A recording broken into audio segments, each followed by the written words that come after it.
रामनवमी की शोभा यात्रा दूसरे रूट से निकालने को लेकर अलीगढ़ पुलिस ने पूर्व मेयर शकुंतला भारती और कमेटी पर किया मुकदमा दर्ज। रामनवमी मेले को लेकर दर्ज एफआईआर पर बोली पूर्व मेयर शकुंतला भारती, मुकदमे में उनके लिए गहना है, दर्ज हो गया, कोई बात नहीं। अलीगढ़ पुलिस की तानाशाही बर्दाश्त नहीं की जाएगी। यूपी के मुख्यमंत्री योगी आदित्यनाथ से मिलकर हमारी कमेटी अपनी पीड़ा रखेगी। जब शोभा यात्रा शांतिपूर्वक निकली है तो अलीगढ़ एसएसपी ने मुझ पर और कमेटी पर क्यों एफआईआर की? मुस्लिम महिलाओं ने भी मेले को देखा, खुश हो रही थी। सकरी गलियों को बचाकर निकाला गया था मेला। मुकदमा दर्ज हुआ है, कोई आफत नहीं है। इन मुकदमों से नहीं डरते हैं हम लोग, बिल्कुल नहीं डरते हैं। हर चुनौती का सामना करने के लिए हम तैयार हैं। हम जिएंगे और मरेंगे ए वतन तेरे लिए। मेरा कहना एक ही है कि जब पुराने मार्ग से ये शोभा यात्रा निकल रही थी तो प्रशासन ने क्या हमें रोका था? या प्रशासन ने कोई भी व्यवधान उत्पन्न किया कि इस मार्ग से नहीं जाएगा? क्यों नहीं जाएगा? अगर वो कहते नहीं जाएगा तो नहीं जाता। कहीं ना कहीं मौन स्वीकृति थी और ये शोभा यात्रा निकली और प्रशासन ने भरपूर सहयोग दिया। लेकिन ये मुकदमा दर्ज हुआ है तो ये तो हम लोगों के लिए गहने के रूप में होता है।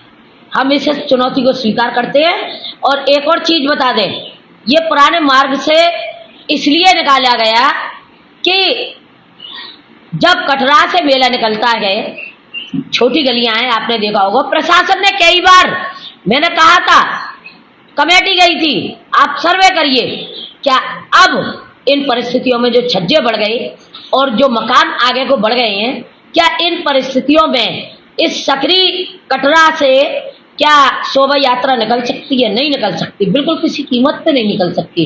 पिछली बार 4 लोगों को करंट मारा था, मरने से बचे। दूसरी चीज, जिस समय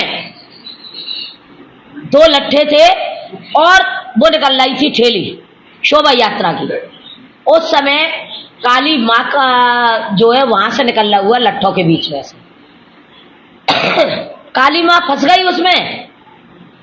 हमारे भक्तों ने इस तरीके से उस काली माँ को पहले कश्मकश करके मुकुट को वो किया, फिर मुकुट उतारा और जिस तरीके से उन्होंने काली माँ को बचाया, क्या किसी की जिंदगी से बढ़कर के ये मार्ग है?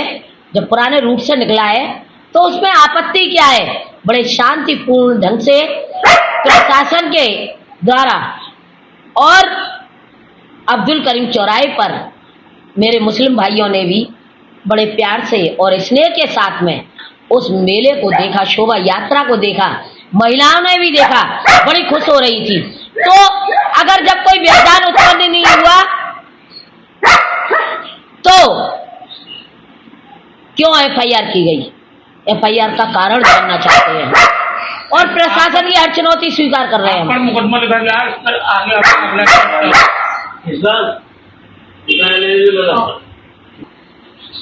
आपको एक बात बता देना चाहते हैं, प्रशासन ने एफआईआर की, शासन के आदेश नो गुमराह किया गया।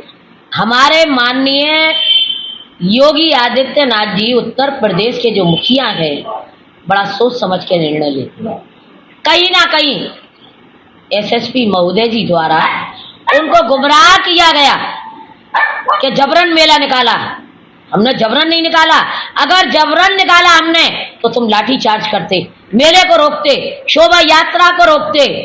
जब शांतिपूर्वक वो मेला निकला है और हमारे माननीय मुख्यमंत्री योगी आदित्यनाथ महाराज जी को कहीं ना कहीं एसएसपी महोदय जी ने गुमराह किया है, तो हम भी माननीय मुख्यमंत्री जी उत्तर प्रदेश के शिरोमणि उनके पास हमारी कमेटी मिलने जाएगी और हम भी अपनी पीड़ा रखेंगे, बात रखेंगे कि जब शोभा यात्रा शांतिपूर्वक निकली है, पत्ता तक नहीं खटका है, क्यों प्रशासन ने एफआईआर दर्ज की? और एफआईआर दर्ज करके अगर वो हमें डराना और धमकाना चाहते हैं तो हम अपने देश के लिए, अपने समाज के लिए, अपने भाइयों के लिए, अपनी माँ भगवती के लिए कि सर कटा सकते हैं लेकिन सर झुका सकते नहीं, सर झुका सकते नहीं। किसी कीमत पर हम अपने सर को नहीं झुकाएंगे। प्रशासन की तानाशाही किसी कीमत पर नहीं चलेगी। हर चुनौती के लिए हम लोग तैयार हैं। काली माँ का मेला कब